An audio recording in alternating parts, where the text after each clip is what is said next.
அன்பானவர்களே, அன்பு வணக்கங்கள். இறந்தவர்கள் அவர்களை பற்றி நீங்கள் பேசுகின்ற பேச்சுக்களை அவர்கள் கேட்டுக்கொண்டிருக்கிறார்கள்.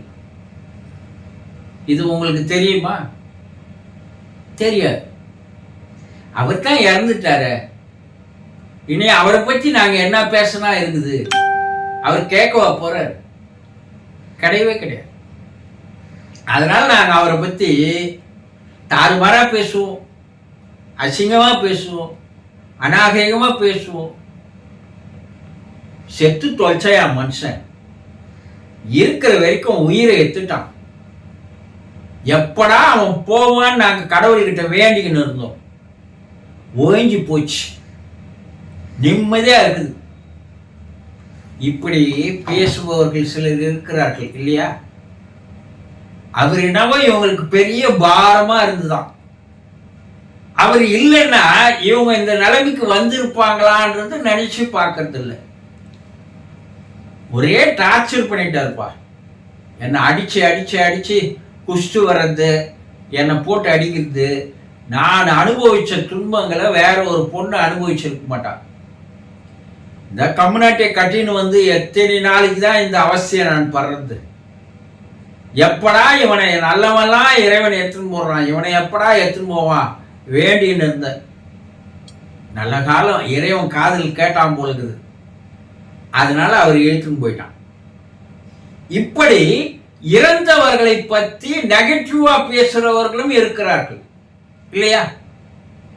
அப்படி அவர்களை பற்றி நெகட்டிவா பேசுகின்ற அந்த பேச்சுக்கள் நீங்க பேசுறீங்க பாருங்க. யாரும் கேட்கல, அவர் கேட்கல, அவருக்கு தெரியாது, அவர் செத்துட்டாருன்னு நினைச்சு நீங்க பேசுறீங்களே. ஆனா அவர் அனைத்தையும் கேட்டுக்கொண்டுதான் இருக்கிறார். சரி, நல்லத்தனமா பேசுறாங்க. ஏன் அவர் எங்களை விட்டு போனாருன்னு தெரியல, அவருடைய பிரிவை எங்களால் தாங்க முடியல, அவரே தான் எங்களுக்கு எல்லாம் இருந்தோம். கோழி தன் குஞ்சுகளை அடங்கு பார்க்கிற மாதிரி, அடங்கு காக்கிற மாதிரி எங்களை அவர் காத்து வந்தார்.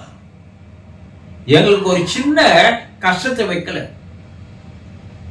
எல்லாத்தையும் பார்த்து பார்த்து செய்தார். இனிய அது போல ஒரு தகப்பன் எங்களுக்கு கிடைப்பானா? அது போல ஒரு தாய் எங்களுக்கு கிடைக்குமா? அது போல ஒரு மனைவி எங்களுக்கு கிடைப்பாளா? அது போல ஒரு கணவன் கிடைப்பானா? அப்படி இறந்தவர்களை பற்றி புகழ்ந்து பேசுபவர்களும் இருக்கிறாங்க இல்லையா? இதையும் அவர் கேட்டுக்கொண்டிருப்பார். இறந்தவுடன் அவர்கள் உடனே வேறு உலகத்திற்கு சென்று விடுகிறார்கள். ஆனா அவர்கள் மறுபிறப்பு எடுக்கின்ற வரை உங்களோட தொடர்பில் தான் இருப்பாங்க. அது உங்களுக்கு தெரியாது. பல பேரை ஆவி உலகத்தோடு தொடர்பு கொண்டு பேசுகிற போது அவங்க என்ன சொல்றாங்க? என்னை பற்றி இப்படி தாறுமாறாக நெகட்டிவா பேசி வராங்களே, இவர்கள் தெரிந்து பேசுகிறார்களா இல்ல தெரியாது பேசுறாங்களா? என் மனம் அதனால் எவ்வளவு வேதனைப்படுகிறது. நானே என் வாழ்க்கையில் அது போல இருந்த இப்ப ரியலைசைஸ் பண்றேன். அவங்களோட அன்பா இருந்திருக்கலாமே, அவங்கள அரவணைச்சு இருந்திருக்கலாமே, அவங்கள துன்புறுத்தாத இருந்திருக்கலாமே. என்னுடைய தவறுகளை நான் இப்போதுதான் ரியலைசைஸ் பண்ணி அதனால் வருத்தப்பட்டு கொண்டிருக்கிறேன். இன்னொரு பிறப்பு கொடுத்தா அதே குடும்பத்தில் எனக்கு கொடுக்க சொல்லி இறைவன்கிட்ட கேட்கிறேன். ஏன்னா இந்த பிறப்புல நான் செய்த எல்லா அநியாய அக்கிரமங்களை மாற்றிக்கொண்டு அடுத்த பிறப்பில் அன்போடு பாசத்தோடு அவர்களை பாதுகாக்க வேண்டும் என்று இறைவன்கிட்ட கேட்கிறேன். என்னுடைய தவறை நான் ரியலைசைஸ் பண்ற நேரத்துல என்னை பத்தி இப்படி நெகட்டிவா அவங்க பேசின்னு இருந்தா அதை நான் கேட்கிறேன். என் மனசு அமைதி இல்லாத இருக்குது, வேதனையில் இருக்குது என்று அந்த ஆத்மாவது துடித்து போகிறது.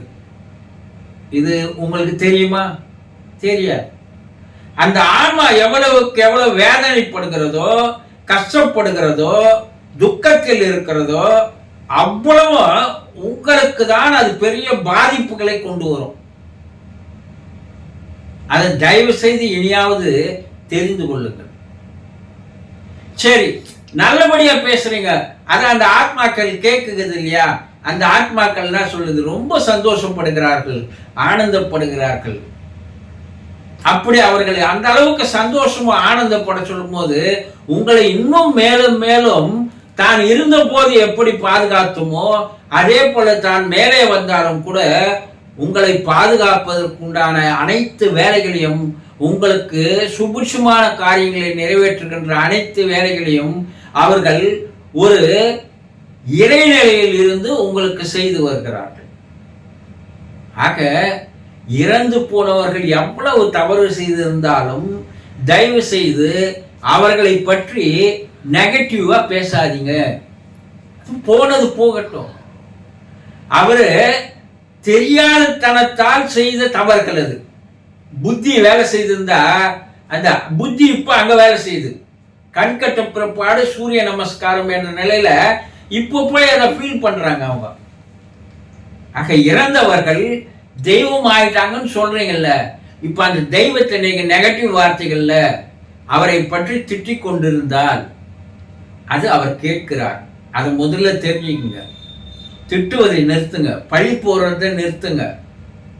அவர் ஏதோ வந்து வாழ வேண்டும், எப்படி உங்களோடு இருக்க வேண்டும் என்பது இறைவன் தந்தது. அது சில காரியங்களால் அது போல தவறுகளாக நடக்கக்கூடிய சூழ்நிலைகள் அவர்களுக்கு ஏற்படுகிறது. யாரும் தெரிஞ்சு தவறு பண்றது இல்லைங்க. அவன் குச்சிட்டு வந்த பிற்பாடு அவன் மறந்து விடுகிறான். புத்தி பேதலித்து போகிறது, சித்தம் குடித்து போகிறது. அவனுடைய மது அவனை அந்த அளவுக்கு வேலை செய்யுது. இல்ல குடிக்காதவங்க செய்யறாங்களே, அவனுடைய குணம் வேலை செய்கிறது, மிருக குணம் வேலை செய்கிறதாங்க. அவங்ககிட்ட மனித குணம் மறைந்து மிருக குணம் மேலோங்கி இருப்பதால் அது நடைபெறுகிறது. ஆக இறந்தவர்கள் நீங்க நல்லத்தனமா பேசினாலும் அவரை பற்றி, கெட்டத்தனமா தவறான தனமா பேசினாலும் அவரை பற்றி, அவர்கள் மேலே இருந்து நீங்கள் பேசுவதை கேட்டுக்கொண்டிருக்கிறார்கள் என்பதை புரிந்து கொண்டு இனிமேலாவது நல்லத்தனமாக, அவர்கிட்ட சில நல்ல காரியங்கள் இருந்து இருக்கலாம் இல்லையா? கெட்டதை அதிகமா செய்திருந்தாலும் சில நல்லதுகள் செய்திருக்கலாம். அந்த நல்லதை மட்டும் எடுத்து பேசி அந்த ஆன்மாவை சாந்திப்படுத்துவதற்கு, அமைதிப்படுத்துவதற்கு உண்டான வேலையில் இறங்குங்கள். புரிந்து கொண்டீர்களா? சந்தோஷம்.